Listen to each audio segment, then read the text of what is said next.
Excited to tell you about the exciting things happening in Baton Rouge.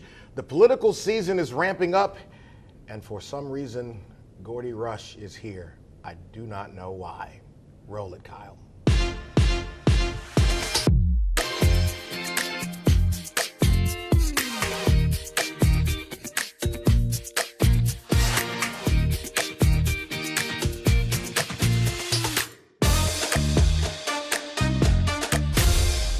Doesn't the national political scene almost remind you of the old pro wrestling days from back in the day? Even though they're going to go through the exercise, you pretty much know Ric Flair is going to win. Well, Ric Flair's not running for president, but we do have characters all the same. John Kuvion is here with us, the man behind JMC Analytics. And let's start by talking about the national political scene. As we record this show, the results in Iowa have not been completed, but let's face it, right, we pretty much can predict that Donald Trump is going to be the lead. Correct. The question really is the extent to which he wins. In other words, are we talking 10 points, 20 points, and so forth? And the dirty truth is, or should I say the unpleasant truth, which I tend to give from time to time, really what we're talking about right now is the donor primary, which is depending on the strength of Nikki Haley's showing in New Hampshire, the question is, do donors conclude that she has that mythical path to the nomination? Mm-hmm. I mean, yes, she did win the tiny hamlet of Dixville Notch last night by a 7-0 margin, yeah, but we're talking about the whole state of New Hampshire, and it will be interesting to see, like I said, if donor expectations are such that she could be considered a credible candidate to go to Nevada, South Carolina, Super Tuesday, and of course us on March 23rd. Well, all these conservative candidates are dropping like relatives at a Southern barbecue during the summer. So let's talk a little bit about why that has been the case. So I guess By the way, if you're from the South, you know exactly what I mean. Yeah. Go ahead. So I think the first thing you have to talk about is Ron DeSantis. Yeah. Talk about a campaign that had such high expectations, yeah, and seriously underperformed. Yeah. Or as Ann Richards once said, he was born on third base and thought he hit a triple. No doubt. But the thing that I think was fundamentally the biggest mistake he made was the way he delayed his presidential entry by 6 months. He almost thought it was like a Beyonce or a Taylor Swift album where you could tease people for 6 months, but this is politics. This is not entertainment where people are willing to wait those 6 months to get concert tickets or a new album. So that to me was fundamental mistake number one he made. And after that, he just came across as inauthentic. Huh. I mean, like the bit about his high heels and so forth, or excuse me, platform shoes. Listen. First of all, you might be the only person connected to politics who would make a Beyonce, Taylor Swift, Ron DeSantis reference, put them together. Politics is entertainment, We though. were talking about this before we started the show. He won re-election in Florida by nearly 2/3 yes, of the electorate supporting him.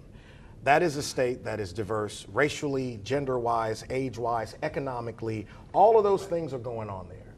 And the biggest thing when I watch him as a candidate is there was no authenticity. There was race baiting, there was pandering. He acted like, I didn't see anything that says leader. I just saw character, right, or caricature of a politician. Same goes for Nikki Haley, someone who was accomplished in South Carolina, well liked by many people, a former member of the Trump administration. For some reason, unsolicited, she tells Brian Kilmeade America's never been a racist nation. That's the stupidest thing I've ever heard. And you don't even have to say it. Right. You could acknowledge the past and also acknowledge the many, many gains we've made. And I'm looking at them going, that's why y'all can't beat Trump. Because he's himself. Whether you like him or hate him, he's himself. And they don't even know who they are. Right. Tell me about that. Well, it's a disturbing tendency you have where I think that you have a lot of candidates who are pre-programmed and they're not smart enough or brave enough to basically be their own person. Yes. Because, I mean, a perfect example is Ron DeSantis. You kind of get the feeling the guy is not really a likable person. He's someone who, he's an accomplishments type of person, but not a likable person. To me, he could have used that as an asset. I mean, make some little humorous joke about, look, I got no personality and nobody likes me, but I know how to get stuff done. I think people would have given him the benefit of the doubt, as opposed to the fake smile or his arguing with children and or women at campaign appearances. The optics of that are terrible. Horrible. And here you have a place where I truly believe the vast majority of Americans look at this and it's going to be Donald Trump and Joe Biden. And I don't think there is great confidence in either candidate. Correct. You have a candidate who is, God bless him, struggling to be coherent at press conferences. And then you've got this other, I don't even know what you call it. And you're thinking 320 million people in the country, and this is what we have? It almost reminds me of that scene at the end of, I think it was Rocky II, where both contenders were knocked down and basically the person who climbed up the first won. That to me is kind of the theme of the 2024 presidential election. Well, this conversation depresses me, and there's only coffee in this cup. So let's move and give me another 30 on this, Kyle. Let's talk about here locally, Jeff Landry and the first couple of weeks of him being the person at the wheel. So as if I haven't used up all my pop references yet. You got another one? I do. Okay. This one is the old Meatloaf song, 2 out of 3 Ain't Bad. All right. So Explain. more specifically what I'm talking about, the 3 items that were near and dear to Governor Landry's heart. Number 1, Supreme Court redistricting. Number 2, congressional redistricting. And number 3, an item that came out of nowhere. And in fact, we didn't see the bill text until after the session convened, the change to closed primaries. So Governor Landry got his wish on the congressional map. The Supreme Court map got shelved. That's the one that got away. Yeah. And the primary bill, even though it was significantly trimmed back, you could still make the argument that since the core is there, I would count that as a win. Yeah, and look, we've got less than a minute here. He's got the power. He's going to be able to do what he wants to do. And contrary to the way people look at politics, I generally root for the success of anyone in an executive branch, especially if it's in a state or a city I live in. Because if they suck at their job, it generally means that we're not going to have a good time. So I want him to be successful. In 20 seconds, what's the biggest thing he's got to do in his first year? I think understand the relationship between the governor and the legislature. More specifically, working with the legislature to get things done and not taking the stick approach, but using more carrot. JMC Analytics, win with JMC. He'll be back in a few weeks to talk more about what's happening across the state. Let's talk about Baton Rouge next. So Visit Baton Rouge is a phenomenal organization that really serves the purpose of inviting people to our great city. Jill Kidder is the Chief Executive Officer of Visit Baton Rouge. And, you know, since you've been in the job, we've had a chance to talk a lot. You know, when Paul Arrigo was downtown and moving around, he was always, he was a Netflix series. Let's just call it what it is. But I think coming into here, first of all, why were you interested in the top job at Visit? Well, this is my home. Right. I went to LSU. Right. I just love Baton Rouge, and I'm so proud of it. Mm-hmm. And there's so much to offer. We are kind of the melting pot Right. of all of Louisiana, Right. so we get to share it all. Yeah. So that's what's exciting to me. I love bragging on the city, and I don't Oh, think me we too. do that enough. Charles Masters and I were talking about this a few weeks ago. He was here, and when outsiders come in, they love the culture, they love the people, they love the food, they love the excitement about community. Why don't we talk more about that here? Well, you know, Clay, if I could share our city through the eyes of our visitor, everybody, their eyes would be wide open. Right. Because it is such a different look. Right. And I think we just see all the negative, and we don't get to really see the positive as much, and we don't talk about the positive, and that's what we've got to do more of. I want to do more of that here. And you know, that's one of the things that I admire about a Dallas or a Houston or an Atlanta, some of these cities, a Charlotte. They sing their song. They do. From And the I think same we have to do page that. in From the same, song. and what is one thing we can do to achieve that among all of the stakeholders here, to take a moment to talk about the multitude of things that are really good about our community? Well, I would say go and visit some locations. Really be a visitor in your own backyard, because once you do that, you're going to see all the positive things that our visitors see, and you'll be able to share those. And you know, the greatest impact we can have is inviting friends and family to our city and to enjoy it and to re-experience it. We have a fabulous culinary explosion going on in our community right now. We have great museum assets. We've got the university and all of the sports and certainly Southern and LSU. Right. And so I think that if we just experienced it from a visitor's perspective, there'd be a difference. Look, whenever I'm away, I love getting back here. I mean, I'm addicted to this city and this region. Let's talk a little bit about some of the gains that you guys have achieved over the last couple of years at Visit Baton Rouge. Yeah, some big things have happened, especially in 2023, and a lot of it revolves around our sports, community. And I think that it is such a growing part of what we are marketing from Visit Baton Rouge's perspective. We had a huge tournament with the USU Soccer Southern Regionals in June. Brought in about 240 plus teams from across 11 states. Wow. I mean, we had people staying as far away as Hammond. We just didn't have enough rooms for them. And so they were here over an 11-day period. That economic impact to our community was $24 million. Fantastic. And you know, that money just turns over, and it's money we don't have to spend on taxes ourselves that our visitors are bringing in and leaving behind. You know, I remember when Paul Arrigo was here, there was all the conversation about the hotel motel tax, and he did such a great job of explaining to people who live here that really isn't something you have to deal with if you're a resident. When you go to cities, it is something you do, and it has an internal benefit to all the things our community, you know, can achieve. Let's drill in on downtown Baton Rouge and all of, I mean, in the last 20 years, it doesn't even look like the same place. Not at all. And I think that there are several new hotels down there. Certainly what Mike Wampole has done with the Watermark is just so impressive. I think our next step is really taking a look at the riverfront again. What is it that we can do in order to improve our riverfront and also our convention center? I see that the USS Kidd is going to be leaving to go get some repairs. That's in March? I think so. I think that's when they... I'm going down. I want to watch that. I want to watch it move. It's been stationary for so long. As we look at 2024 in the last minute or so we have left, what are some things people should expect or be excited about that are going to be happening in Baton Rouge? Well, again, we go back to sports. We have all these tournaments returning, but we also have the Savannah Bananas that are coming that have created a huge buzz in our community. Well, if you know the Harlem Globetrotters, they are the baseball. The Harlem Globetrotters of baseball, really, is what they are.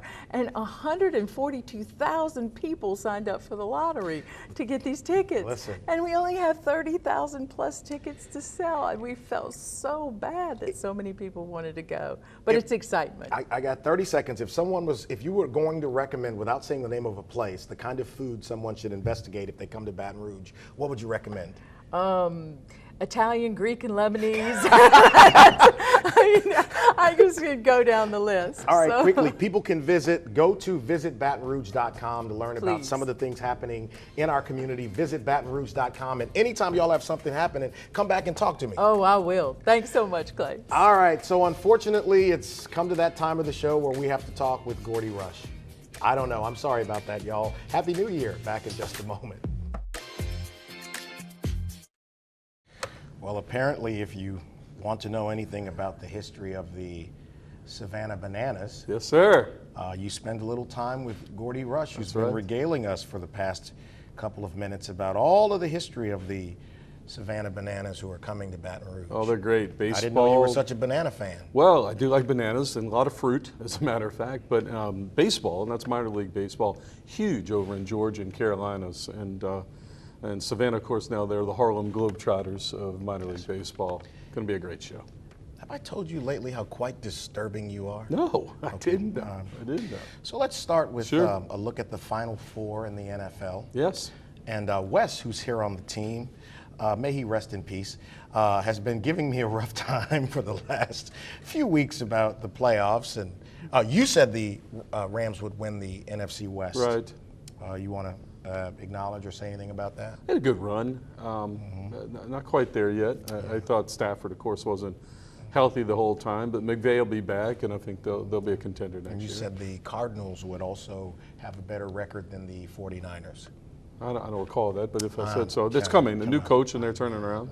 Absolutely. Sure. So what do you think about the Final Four teams? So I like Detroit. I like Detroit to go into San Francisco. San Francisco's been inconsistent on offense, and I mean, let's call it what it is.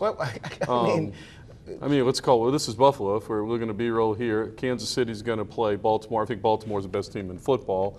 I do not disagree with that. Yeah, I mean, they're physical up front, running the football, and they have the best defense left. I think San Fran's probably the second best defense behind them. However, I mean, Detroit and the way Dan Campbell has his team playing, I mean, they should have been. They should have beat Dallas. They got hosed. If you're just back tuning in, around we've Christmas. got Gordy Rush on with us to Right. talk about. So, I mean, let's be honest. Sure, Look, the Packers played a great game. they did. Purdy did not play very well in that game, Right. wet football and all that. But when it counted, Right. he took the team down the field, Yeah. and they scored a touchdown to win the game. It was Green Bay. Keep in mind, we went down all the way to the last week of the season between Green Bay and the New Orleans Saints. I bet for that's getting not what you into were saying 2 weeks the ago. last spot. I mean, Look, this is I think ridiculous. Purdy disappeared in that Monday night game, I believe it was, against the Monday night game when they played Baltimore. I just don't think had a he's bad up to game. the task. He had a bad game. Right. I think Detroit's going to win. I think it's going to be a great ball game. I like Detroit to beat San Fran, and then I like Baltimore to beat Detroit. You don't I think even that's the way it believe goes. that. What's that? You don't even believe that. Yeah, well, that's not important. It's what I said on the show. I mean, nobody's paying me to come in here and agree with you. So- I mean, we're trying to push ratings in this thing. Okay. All right, Skip Bayless. Gordy Rush. yes, Let's talk a little bit about Baltimore. Watching that game. Yeah. One thing occurred to me. The game moves really slowly for Lamar. Right. It does. Holy cow. Like the stuff he's doing, it's like you see kids doing out in a park. You could tell cognitively it's slow for him. It is, and LSU, I should say we. So LSU played him in the Citrus Bowl one year, When he was at and really Louisville, had yeah. their way, Yeah. right? And it's a different time and what Yeah. have you. I mean, and I think what's important is if they're physical and they can run the football up there, and he's able to get into a rhythm with his RPOs, which is huge for him, and then if you don't contain him and he can create, all bets are off. Why That's didn't they really where spy he him in the excels. second half? Have no Christian idea. Harris was Right. all over him in the Right. first half, having an all-world game, and then they went away from the spy and Right. left the middle of the field wide. Listen, I'm telling you, I'm a diehard Niner fan, but I'm a realist when it comes to sports. And I looked at that game going, I don't know what beats that. Yeah, I don't know. With back to that LSU game, they used Arden Key, and they had dudes, and they were able to keep him in the pocket. In the same way they handled Johnny Manziel, is you want him to beat you from the pocket. Yeah. If he extends plays, you're in trouble. Yeah. And what concerns me, wherever they get to the Super Bowl, say San Fran beats Detroit and gets there, it's going to be in Vegas. It's going to be a fast track. Fast track's is going to help Lamar. I think that they are the best team because of him. I won't Right. cheat what someone has earned. Defensive wise, I don't know. And we got 30 seconds. We'll come back. So seriously, your prediction for the conference championship weekend is? Is Detroit to beat the Niners, and then I've got Baltimore beating Kansas City. Wes made a bet. Go look on social media. He better hope he's right because he will be viral if he is not right. All right, we're going to talk about the Lady Tigers and a little bit about what's coming next year in football. Back with Gordy in just a moment. This segment's only 4.5 minutes, and that's about one day too long Yes, to sit here sir. again with Gordy Rush. Yes, sir. I do want to transition to college basketball, and by the time this show airs, Right. the Lady Tigers will have played South Carolina here in Baton Rouge. They're expecting a major crowd there. Obviously, we're hoping LSU wins, but what's your expectation for the team this year? Whew. Well, they still have a long way to go. Obviously, a lot of new faces. They don't have the depth that a South Carolina has, and Kim, I think, is doing a nice job of molding this team together. A couple questions: how all the new faces fit in? Particularly, Haley Van Life's been running point, and she's been an off guard at Louisville. And how does that fit? And is everybody getting their looks and what have you? It'll be a tremendous test because Dawn, last 5 years has had the best program at South Carolina. She has Right. numbers. They're physical. Yeah. So it should be a match, a good Well, match. a lot of us were expecting that to be the championship game Right. last year, and so we get a chance to see what could have been. If LSU wins, why do they win? Well, I think if LSU wins, because the Stars just have amazing performances, right? And they do have stars, and they stay out of foul trouble. That's another thing because you don't have numbers. You've got to stay out of foul trouble. At Auburn, Angel had some issues, and they had to sit her a little bit. You got to keep your people on the floor with that. So next year, quickly transitioning here Right. to football, Brian Kelly has been really changing his coaching staff, a lot of turnover. They're Yep. looking at what's next year. Nick Saban is gone down. Ding dong, the witch is dead, I think the way the song goes. What's your expectation next year for the Tigers? Well, I think they're still some questions out there. You know, I mean, they've got to who's going to play cornerback. What are they going to do? Offensive coordinator. I think we should have some answer this week. I expect that they're going to promote Joe Sloan and Hankton and keep them as the co-coordinators. The biggest gap they have is on the defensive line. I think they have one scholarship player returning. They've got some people coming in, but you've got to have numbers, right? And you got to have numbers to win in this league, and you've got to be 8 deep on that defensive line. I think it was a great hire to go get Bo Davis, but he needs some people to coach. So the next time I see you, would you bring some of your Savannah Banana Absolutely. memorabilia? So, absolutely. We'll do that in a Detroit Lions NFC Championship hat. I'll bring that as well.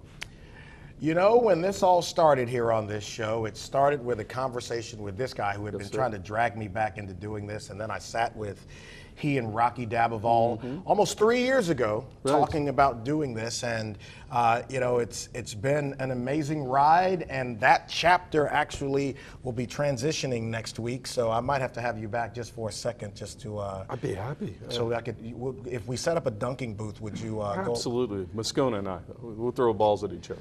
Fantastic.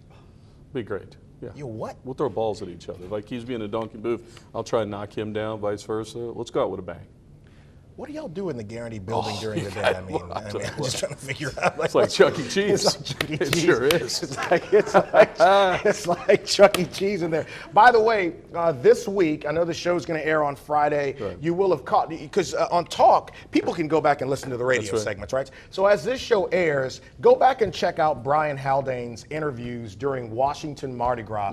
Brian was there last year. He's going to be there this year. So if it's Friday evening and you're watching it, if you want to hear about some of what's happening up in the district, Haldane's got it covered up there, and we'll get Gordy back if the Lions lose when the Lions lose that game. Okay.